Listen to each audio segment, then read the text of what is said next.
NCA, la nouvelle chaîne africaine, vous présente Frontal.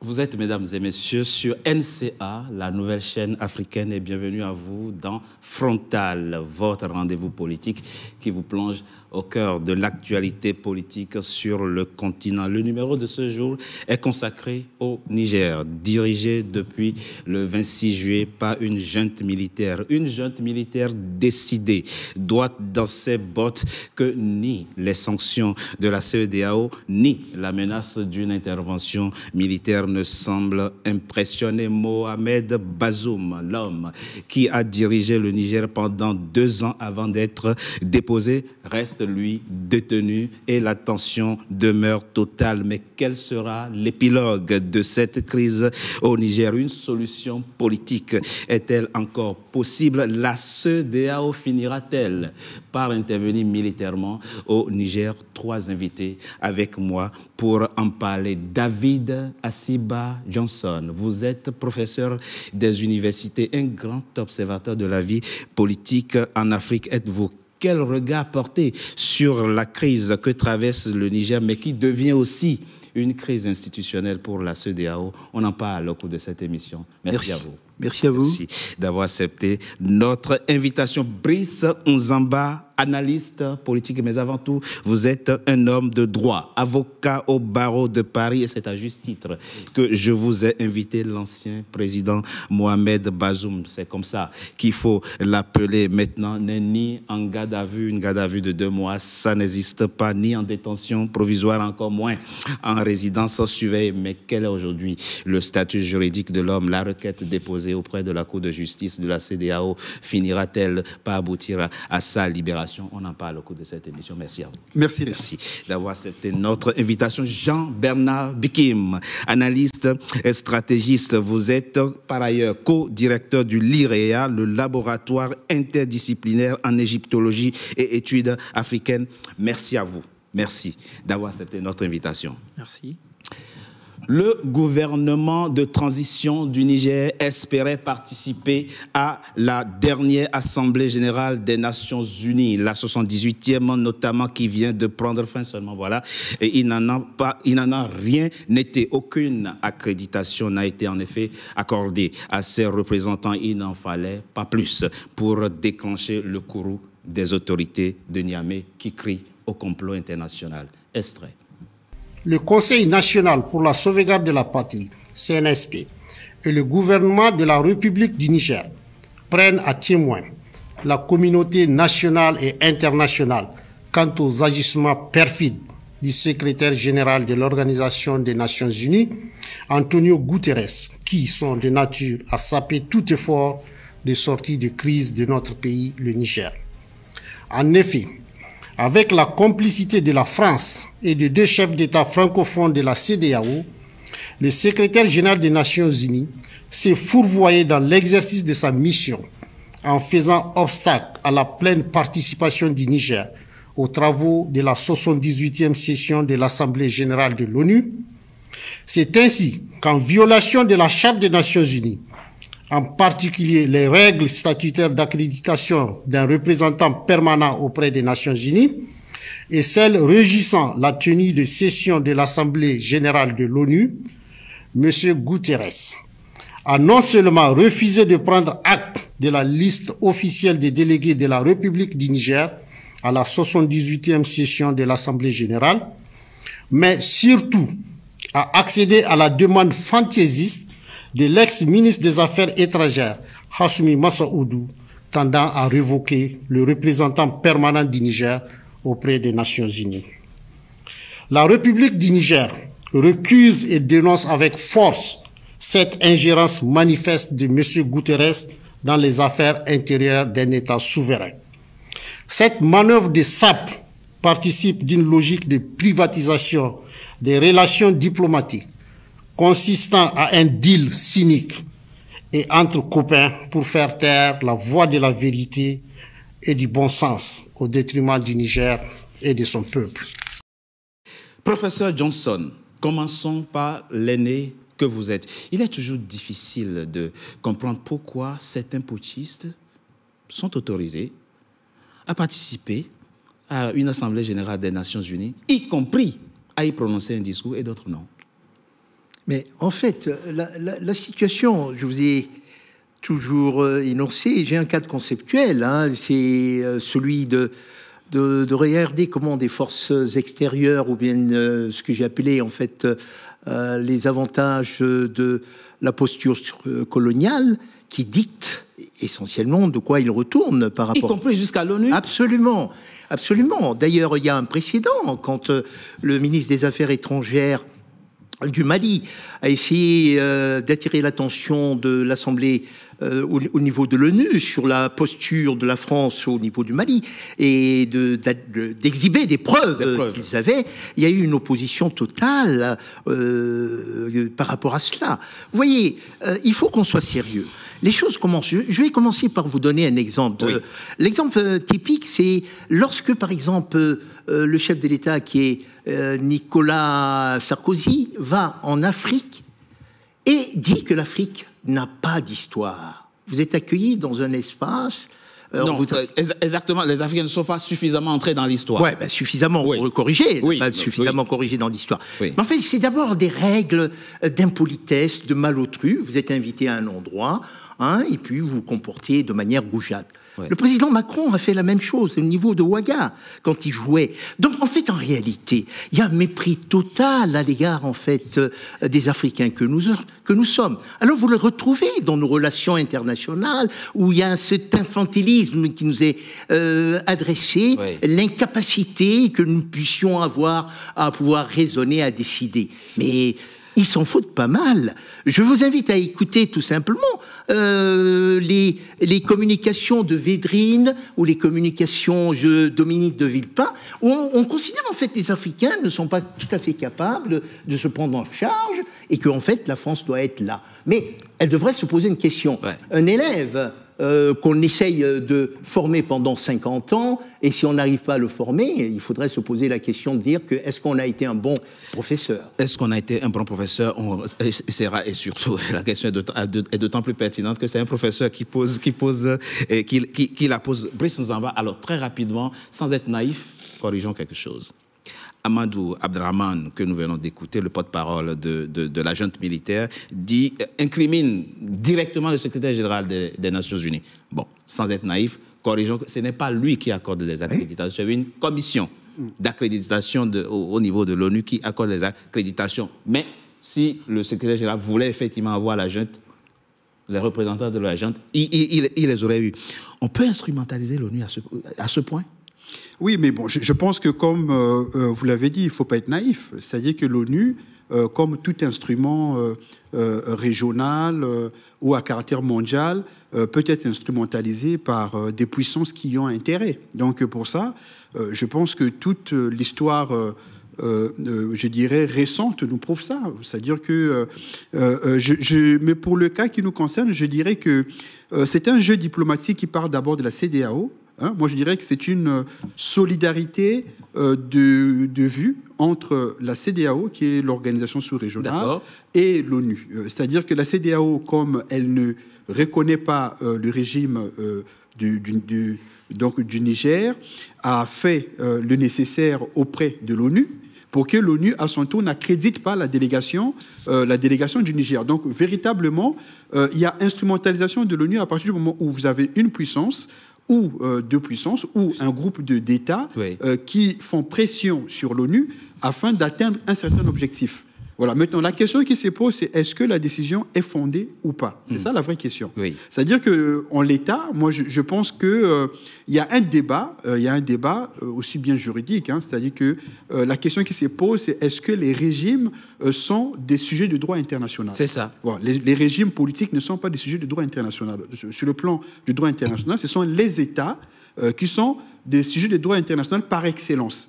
Donc, ce sont les États qui sont donc représentés au sein de l'ONU, ce ne sont pas les régimes. C'est donc, ça. À partir du moment indépendamment de comment ils sont élus. Indépendamment, exactement. C'est-à-dire qu'à partir du moment où, maintenant, il faut mettre un bémol, c'est-à-dire que quand il y a un État, il y a un régime qui gère un État qui a perpétré des crimes contre l'humanité, des génocides, il peut y avoir des mesures, un embargo, des mesures de sanctions qui peuvent être prises contre ces régimes, donc contre cet État, pour le mettre au banc de la communauté internationale. Mais quand ce n'est pas le cas, en ce qui nous concerne, puisque le Niger, ce sont des militaires qui ont pris le pouvoir, c'est eux qui ont le contrôle de l'État, et au niveau de l'ONU, il s'agit du concert des États, ce n'est pas du concert des régimes. Voilà, donc, ce qui explique qu'il y a des régimes putschistes qui ont pris la parole à l'ONU, donc il n'y a pas de raison pour que le Niger n'ait pas été mais comment même pense-t-il cette incohérence qui est visible, qui est palpable. C'est politique. Je pense que l'ONU, c'est aussi un instrument éminemment politique, hein, il faut le dire,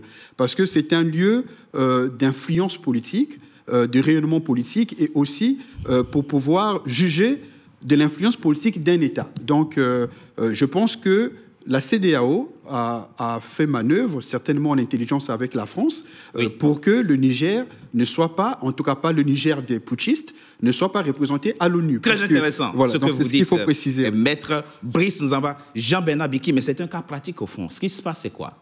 C'est que vous avez un ministre des Affaires étrangères d'un ancien régime, on va dire ça comme ça, Massaoudou, M. Massaoudou, qui se dit « c'est moi le vrai ministre des Affaires étrangères du Niger ». Ceux-là, les représentants des putschistes, ils n'ont pas de légitimité, donc ne les accréditez pas. Vous auriez fait quoi si vous étiez membre de la commission d'accréditation? Alors, je vais vous dire ce que je pense réellement. Depuis 2 mois, on vit un poker menteur. Et je vais utiliser ici, je dirais, le sermon de Saint-Augustin. Errare humane est, perseverare diabolicum. Pour faire simple, tout le monde a le droit de se tromper, mais persister dans l'erreur, c'est diabolique. Nous assistons à une forfaiture. Qu'est-ce que c'est, ce qui se passe là? En droit, au Niger, depuis le renversement de Bazoum, nous sommes dans un régime exceptionnel et constituant. Ça veut dire quoi? Ça veut dire que toutes les règles qui s'appliquent à un État de droit normal, légitime, conventionnel, ne s'appliquent pas. Nous sommes dans une situation exceptionnelle. Cette question a été traitée scientifiquement par Kelsen et Schmitt sur la nature de la bonne constitution, la fameuse légitimité sur laquelle, derrière laquelle s'abritaient Macron et les autres. Mais je dirais que ce qui se passe réellement, ce n'est pas, contrairement à ce que disait l'aîné, le cher professeur Johnson, une question de mépris. Nous avons, entre Africains, une question à régler. Comment se sortir des différentes allégeances qui nous empêchent justement d'exercer librement nos droits? La première question. La seconde question, est-ce que dans le cadre d'un État, un autre État qui agit dans le cadre de la supranationalité, puisque bien sûr, on parle de la CEDEAO, peut, pour ses intérêts propres, mettre en péril toute une nation? La réponse est non. Je dirais, pas putschiste, je dirais les nouvelles autorités du Niger, puisque Macron a utilisé ce terme, les nouvelles autorités du Niger ont parfaitement le droit d'exercer la pleine et stricte souveraineté interne et externe. En l'espèce... Indépendamment de comment ils sont arrivés au pouvoir. Exactement, exactement. L'article 9, alinéa 1 et alinéa 2 de la Convention de Vienne de 1960 sur les relations diplomatiques est clair en ce point. Et j'irai même beaucoup plus loin, et vous l'avez dit tout à l'heure dans votre introduction.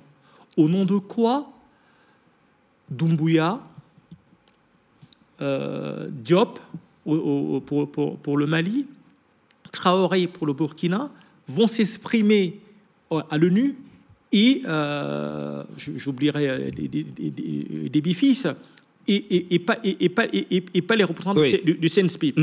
Sur ce point bien précis, depuis une quinzaine d'années, les BRICS se battent pour que justement nous parvenions à des nouvelles interdépendances. Ça veut dire quoi? Ça veut dire que chaque État, chaque État, Brice l'a si bien dit tout à l'heure, chaque État doit pouvoir exercer par sa voix ses droits au sein de l'ONU. Et en ce sens, Guterres, ça veut dire quoi? Le cadre légal ne veut plus rien dire? C'est-à-dire que n'importe qui peut se lever, déposer un président et dire c'est moi désormais le président, et puis il jouit en droit, c'est justifié. Et de plein exercice de la souveraineté. Ça s'appelle une situation exceptionnelle en droit. D'accord. Ça s'appelle une situation exceptionnelle en droit, très rapidement. Ah, mais pas justement, oui, professeur, puisque c'est important de clarifier cette situation, ça devient trop facile aussi. C'est vrai qu'il y a des circonstances exceptionnelles qui peuvent permettre de comprendre certains coups d'État, mais on ne va pas non plus voir ça comme un élément ordinaire, une façon ordinaire, moins ordinaire de prendre le pouvoir. On est d'accord là-dessus. On peut intellectuellement se mettre d'accord là-dessus ou pas? Mais si c'est une question qui m'est posée,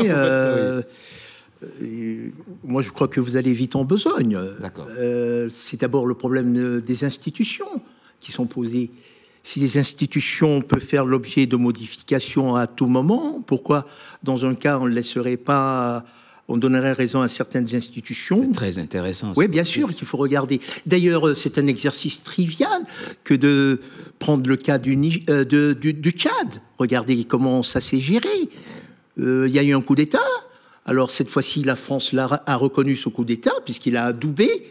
Alors dans le cas du Niger, la France dit non, je ne le reconnais pas. Et en fait, c'est un régime putschiste. Et on continue. Vous voyez que c'est une asymétrie comportementale. Ce dont il est question en réalité, contrairement au fait de vouloir pérorer, la question fondamentale est l'irréversibilité des avantages acquis de la posture coloniale versus les relations normales d'un pays souverain. Vous voyez, c'est ça la question fondamentale. Après, on peut être d'accord ou d'autres poser des questions sur le mode de dire oui, c'est pas un problème de mépris. C'est d'abord un problème de mépris. C'est-à-dire que jamais la France se serait comportée par rapport à un pays maghrébin si ils avaient fait un coup d'État. Alors que là, d'entrée de jeu, on nous dit que Bazoum est le meilleur élément, il a conduit les réformes qu'il fallait, etc., etc.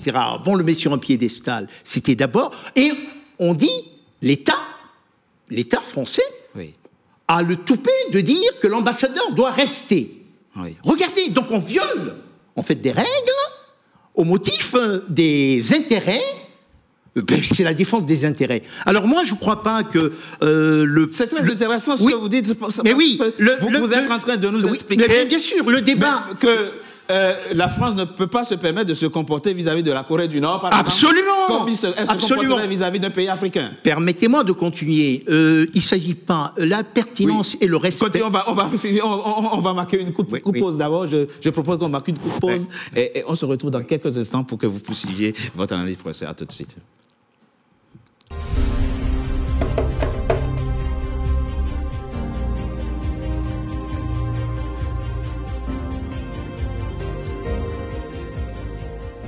NCA, la nouvelle chaîne africaine, vous présente Frontal.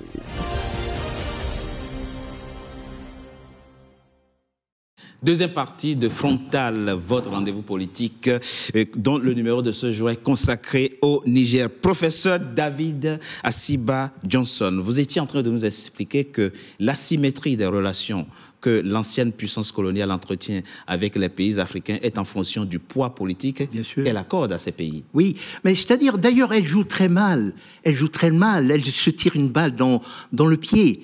Pour des raisons qui sont triviales. Si elle avait le sens de ses propres intérêts, elle reviendrait. Elle confond. En mathématiques, on dit que la tangente n'est pas la courbe.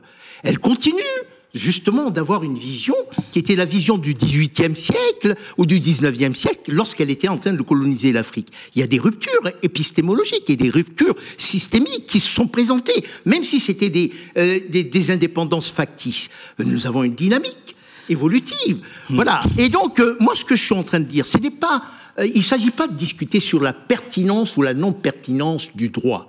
D'accord ? C'est un argument qui va en notre faveur. C'est un État souverain, c'est pas un régime qu'on reconnaît, c'est un État.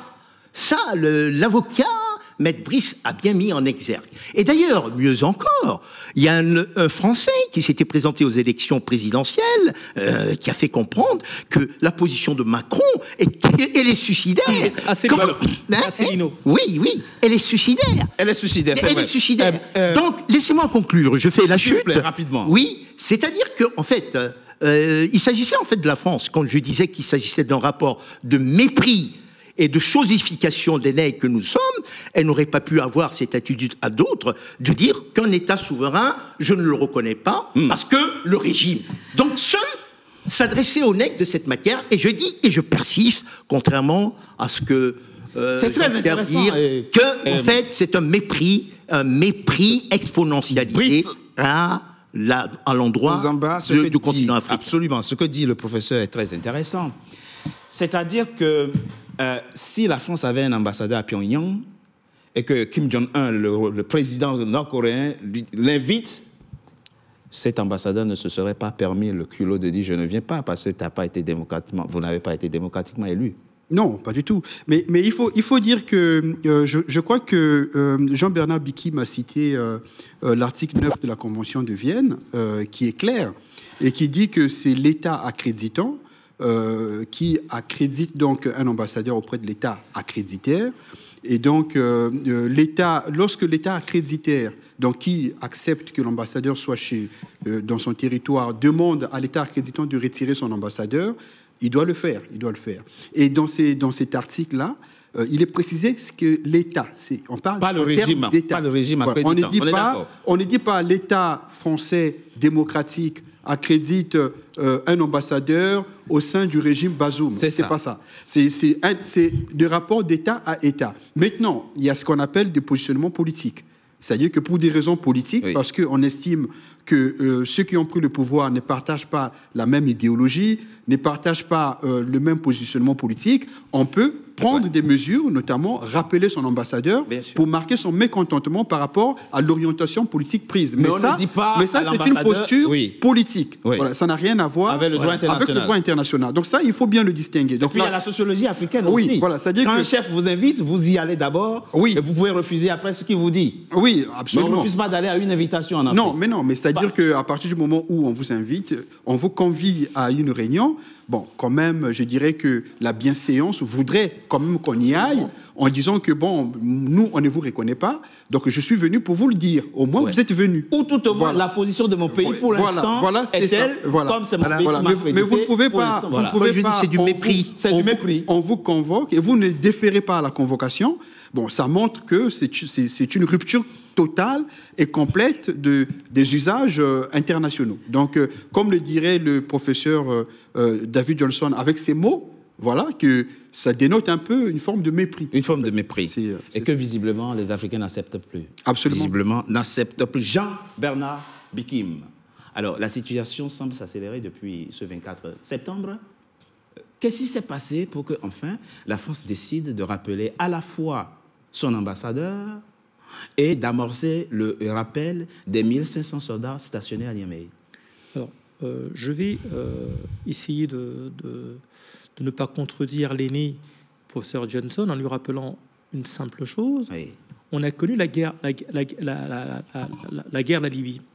Les Nations Unies avaient pris une résolution qui avait été violée par les États-Unis, par l'OTAN et par l'Europe. Nous nous retrouvons pratiquement dans le même schéma. Là, on tape sur la France. Mais je veux quand même dire que dans cette affaire, nous avons la Côte d'Ivoire, le Sénégal, le Ghana, le Bénin, le Nigeria, qui sont à l'origine de ce poker menteur. Pourquoi? Ces 5 pays ont besoin de la France, des États-Unis, pour pouvoir accéder à des lignes de crédit pour leurs économies, pour leur pays, d'une part, et d'autre part, n'oubliez pas que dans cette région CEDEAO, nous avons une règle non écrite qui consiste à dire il y a le Nigeria qui décide, le Sénégal, la Côte d'Ivoire propose, le Sénégal met en musique. Et quand on rajoute le Ghana à l'intérieur, nous nous retrouvons avec un problème de proximité entre dirigeants, donc entre ces dirigeants et Macron d'une part. Vous, les premiers que vous accusez d'abord, ce sont les États africains Oui, qui sont solidaires je le dis de la position française. je le dis clairement, les responsables de ce bazar, c'est le Ghana, la Côte d'Ivoire, le Sénégal, le Bénin et le Nigeria. Bon, j'ai précédemment dit qu'il fallait la dissolution de la CEDEAO. Oui, vous l'avez dit, et on y revient. Je l'ai dit, et il faut cette dissolution. Et alors, ce qu'il faudrait savoir aussi, c'est que cette institution est à la botte de la France. Elle est à la botte de la France. Est-ce que vous pensez que ce sont les Sénégalais, la Côte d'Ivoire, qui a décidé comme ça qu'il fallait renverser? Mais Macron, il a pris position directement. Il a bien fait comprendre que Bazoum était le président légitime. Mais expliquez-nous, et là, ça va être peut-être un peu une analyse très politique. Pourquoi n'ont-ils pas cherché à discuter, à dialoguer au départ avec les nouvelles autorités? Pourquoi avoir été pourquoi la France a-t-elle choisi d'être si frontale avec ce régime, alors que les partenaires américains sont beaucoup plus méfiants, pragmatiques, mesurés, à la fois dans la condamnation, mais aussi dans la démarche politique? Qu'est-ce qui s'est passé? Comment comprendre cette stratégie? Mais je continue de vous dire que le cadre conceptuel, il est le suivant. C'est l'irréversibilité des avantages acquis par la posture coloniale, et la France... En fait, aussi, quand on parle de la France, il faut bien entendre qu'il s'agit du gouvernement, de la politique française. Nous ne parlons pas de la France... Irréversibilité des acquis, mais dans un contexte où vous avez de nouveaux partenaires, où vous avez la Russie, vous avez la Chine, vous avez la Turquie, l'Inde. Vous ne pouvez pas vous comporter en 2023 écoutez, comme vous vous comportiez en 1970, dans les années 70-80. Mais écoutez, prenez le cas, je rappelle à votre attention que si vous prenez le cas de la Centrafrique, quand la Centrafrique a voulu se procurer des armes par rapport à une opposition, etc., mais la France s'est opposée, en fait, à l'acquisition des armes. Parce que la Centrafrique était sous embargo. Oui, mais... qui a participé sous embargo, etc. Oui, mais elle était à l'origine. Non, je crois qu'en fait, cette discussion, elle risque de nous amener très loin. De quoi s'agit-il? Il s'agit tout simplement de savoir, est-ce que la France pourra entretenir des relations réputées, normales, avec les personnes, avec ses anciennes colonies? C'est ça. Alors, ça la question. Des relations réputées normales, ça voudrait dire tout simplement la souveraineté économique, politique, monétaire et le libre choix des partenaires avec lesquels je désire dealer. On n'a pas à m'imposer. Et alors, il y a un précédent. Le précédent, il est le suivant, j'attire votre attention. Laissez-moi terminer cette citation. Mais on dit que Sylvanus Olympio a voulu battre Monet, c'est à cause de cela qu'il a été assassiné. C'était pas de cela dont il s'agissait. C'était quoi? Sylvanus Olympio avait dit « J'ai le choix de vouloir traiter avec tous les États européens et librement. » La France lui dit « Je vous impose de ne traiter qu'avec moi. Si vous ne désirez pas traiter avec moi, vous n'utiliserez pas le franc CFA. » Dans ce cas-là, Sylvanus Olympio a dit, effectivement, je vais battre Monet. Donc déjà, ce qui se passait, c'est la liberté de dealer avec différents acteurs européens qui furent à l'origine du clash que le Togo a eu avec la France. C'est ça. D'ailleurs, mon ouvrage, je vous l'ai donné, je l'ai explicité là-dedans. Oui, bien sûr. Absolument.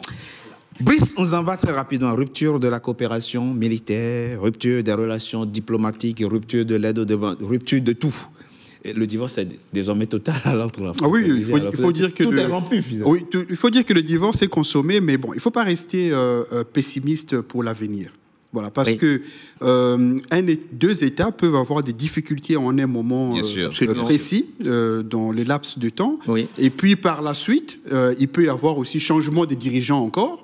Et puis réorientation de la politique et nouveau départ avec l'ancien État. Voilà, donc il y a, comme l'État, c'était le Rwanda à l'époque. Donc moi, je pense que pour aujourd'hui, la difficulté, c'est que en fait, la France, à un moment donné, a considéré qu'elle a fait preuve de faiblesse. C'est-à-dire que quand elle a été au Mali, quand les Maliens lui ont dit qu'on arrête tout, etc., finalement, elle a accepté, elle est partie.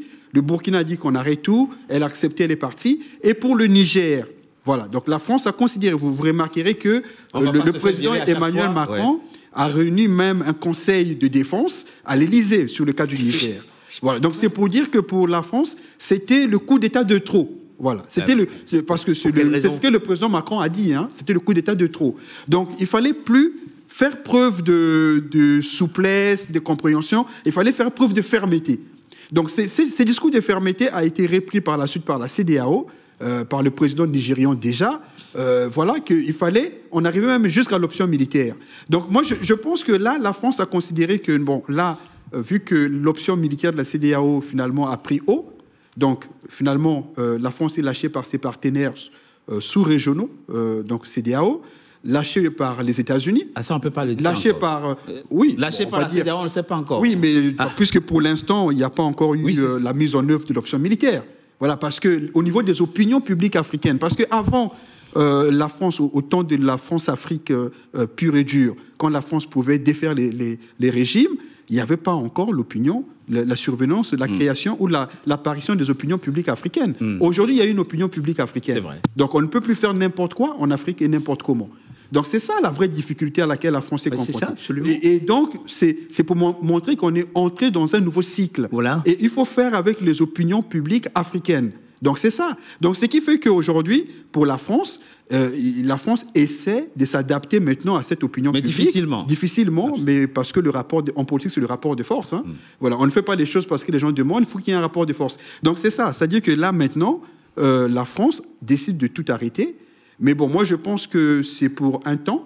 Et je pense qu'avec le temps, il peut y avoir un retour de la coopération avec la France. Jean-Bernard Bekim, très rapidement, avant qu'on ne marque une coup de pause, vous voyez comment l'avenir, enfin, l'après-départ de la France du Niger? J'ai un regard différent sur ce que j'ai entendu.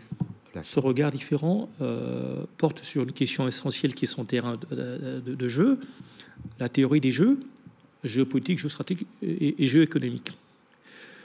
Le responsable dont on ne parle pas aujourd'hui, au Niger, de tout ce capharnaüm, c'est les États-Unis.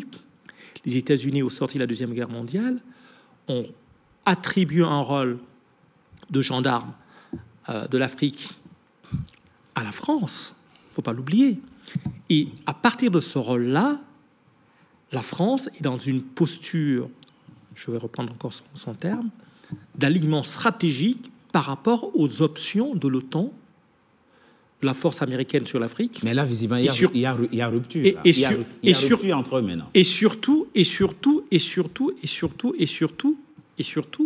des accords signés par le Niger en 1958 comme le Gabon, qui autorisaient la France, justement, d'intervenir dans tous les domaines. D'ailleurs, Senghor s'était élevé à l'époque en disant vous ne pouvez pas dire que les États sont indépendants alors que vous décidez sur le plan politique, économique, industriel, et ainsi de suite. Aujourd'hui, nous assistons à quelque chose que personne ne voit. La Chine est depuis plus de 10 ans le premier investisseur au Niger. Or, les États-Unis ont mis en place une stratégie de containment, à savoir encercler et la Russie et la Chine, font faire le sale boulot à la France. Il faut quand même le dire. Parce qu'aujourd'hui... Mais il faut quand même dire qu'elle décide librement encore de ses choix. Ah non, la France ne décide pas. La France s'aligne sur la politique dictée par les États-Unis en Afrique. Non, mais en l'occurrence, les États-Unis ne se comportent pas vis-à-vis des autorités. Le dernier qui a réussi à tenir tête aux Américains, c'est Chirac. C'est le seul président français qui a osé garder une politique digne de ce nom. En Europe, peut-être, mais peut-être pas en Afrique. En tout cas, on va approfondir la question. Je propose qu'on marque une coup de pause. On se retrouve dans quelques instants pour la suite de notre émission.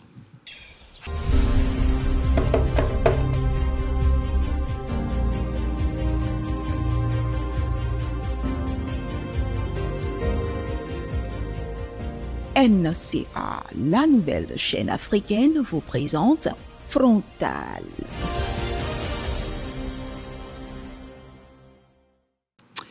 Troisième et dernière partie de Frontal, votre rendez-vous politique, dont le numéro de ce jour est consacré au Niger. Très rapidement, avant que je n'aborde les questions de droit avec Maître Brice Nzamba, dites-nous, professeur, vous êtes le plus âgé parmi nous et à cette table. Ça fait 60 ans. Oui. Le plus gradé, pas Oui. le plus âgé, le plus gradé. Oui, mais aussi le plus âgé. Quand on considère certains accords passés entre les anciennes colonies et la France, la question monétaire et les questions de défense, on se demande comment des gens ont pu accepter des accords comme ça. Expliquez-nous qu'est-ce qui s'est passé pour que ceux qui ont conduit nos pays à l'indépendance, ceux qui ont pris le pouvoir, la gestion de nos États au lendemain des indépendances, aient pu accepter des accords comme ça. Qu'est-ce qui s'est passé? Non, les juristes vous diront que c'est pas un accord. Un accord qui est léonin, c'est pas un accord. C'est un viol de personnalité, viol de nation. C'est pas un accord. Il faut pas appeler ça des accords. C'est pas le cas.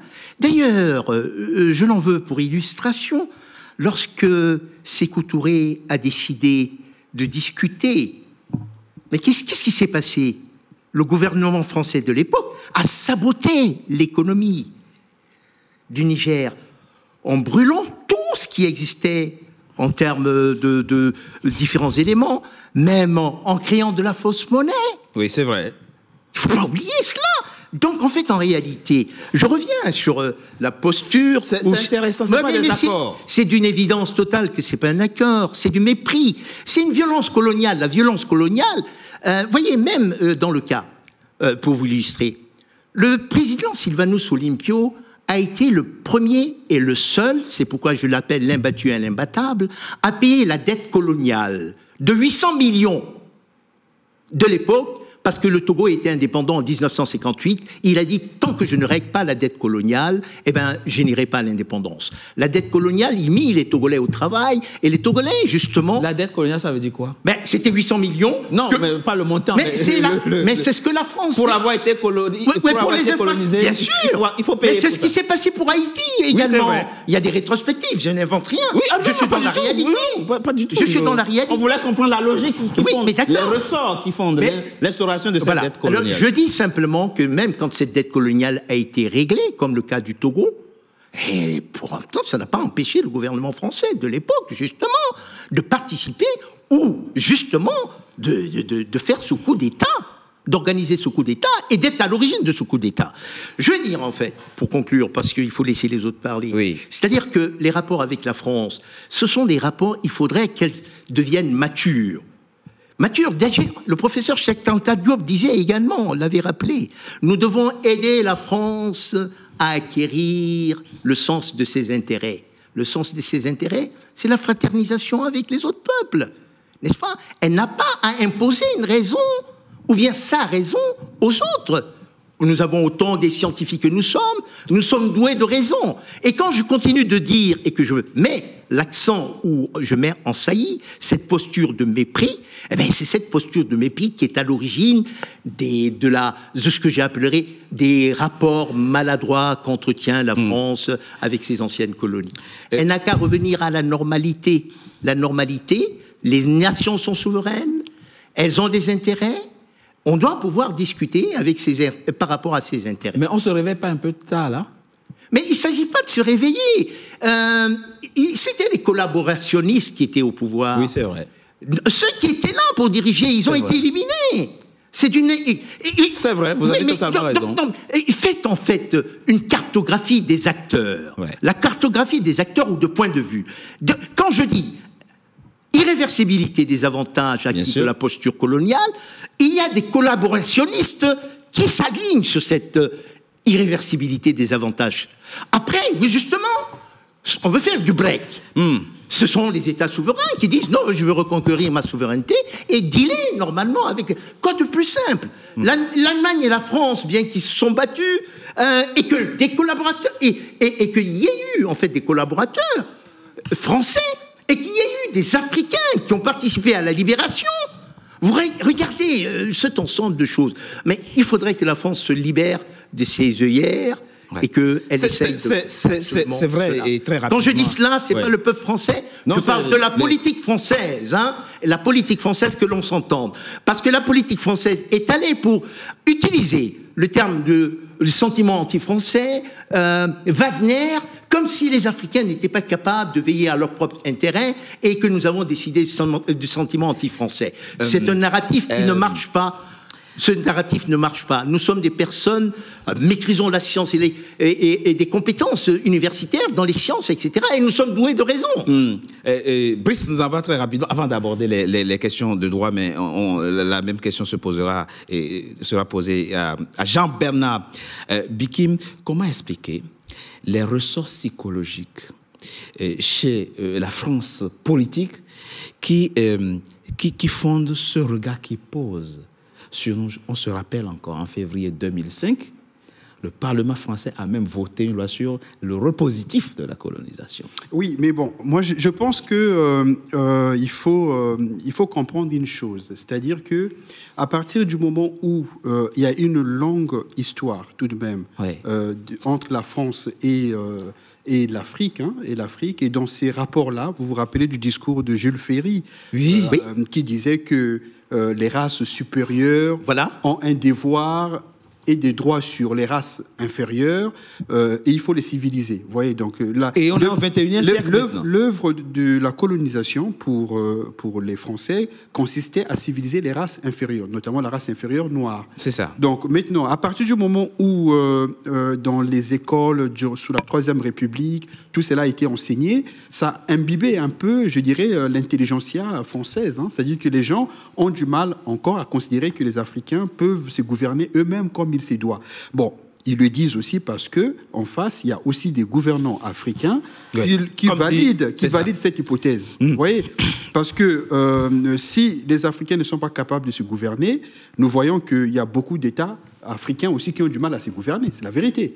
Voilà. Donc en fait, il y a un discours, il y a un narratif français qui sous-tend un peu la psychologie des hommes politiques français, qui est validé par les dirigeants que eux ils cautionnent en Afrique, et ça crée en fait, un continuum idéologique qui crée en fait un discours qui s'auto-réalise. Donc pour eux, en fait, quand ils voient des Africains qui prennent un autre discours, ils ne peuvent pas penser que ce soit des Africains eux-mêmes. Donc ils vont nécessairement penser que c'est d'autres influences qui les poussent à agir comme ça. Donc parce que il faut aider donc nos amis français à décoloniser leur pensée. Parce que la vérité, c'est le travail de l'élite politique et intellectuelle africaine, d'aider l'élite politique et intellectuelle, une certaine élite politique et intellectuelle française à décoloniser leur esprit dans le rapport avec l'Afrique. Voilà. Jean-Bernard Bikim, quel est votre avis sur la question, un cas concret pour vous aider à émettre votre analyse sur la question? L'ambassadeur malien en France avait juste émis devant le Sénat français quelques réserves par rapport au comportement de quelques éléments de la Légion étrangère au Mali. Il a suffi que de cela pour déclencher le courroux des autorités de ce pays qui ont demandé le rappel immédiat illico de presto. cet ambassadeur indélicat qui ose dénoncer le comportement de certains éléments de la Légion étrangère, après avoir salué l'effort que l'armée française est fournie. Comment comprendre? D'où vient ce rapport psychologique qu'ils ont à leur ancienne? Une double réponse. La première réponse, c'est la situation coloniale. La seconde, et là je vais abonder, je vais aller dans le sens du professeur Johnson, la seconde, c'est la simple et stricte application de l'article 9 de la Convention de Vienne sur les relations diplomatiques, dans son alinéa 1 et 2. Ils n'ont pas besoin de motiver leur décision. Ils n'ont pas à justifier, effectivement. Et là, sur le Niger, ils font le contraire. Oui, c'est ça.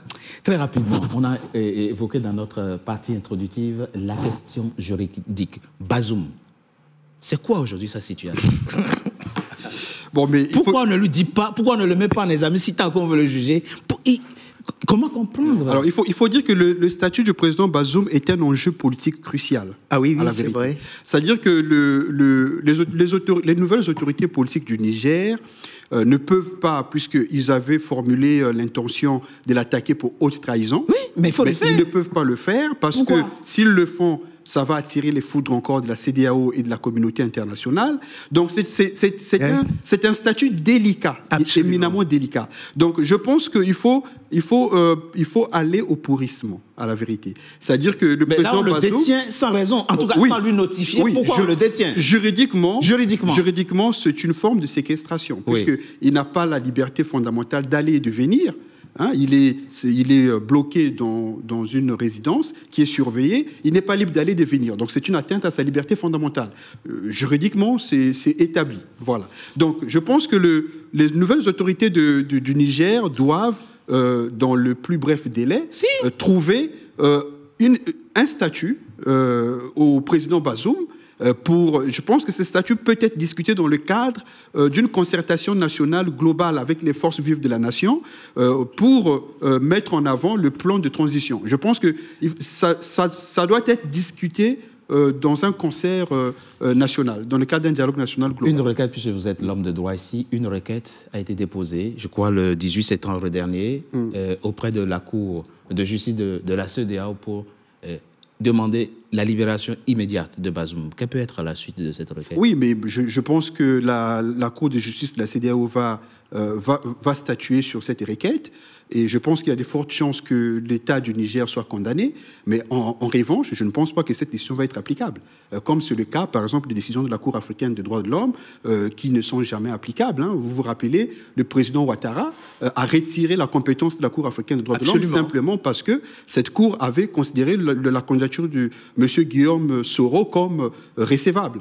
Donc, c'est une cour qui va rendre sa décision. On peut citer d'autres cas. Il y a beaucoup de cas. Le Sénégal, le Bénin. Voilà, exactement. Donc, c'est le problème des cours de justice à caractère régional en Afrique. Le professeur parlait des institutions tout à l'heure. C'est ça. Oui. Donc, je pense qu'il y aura... Mais d'ailleurs, même dans cette requête, le président Bazoum s'est contredit un peu.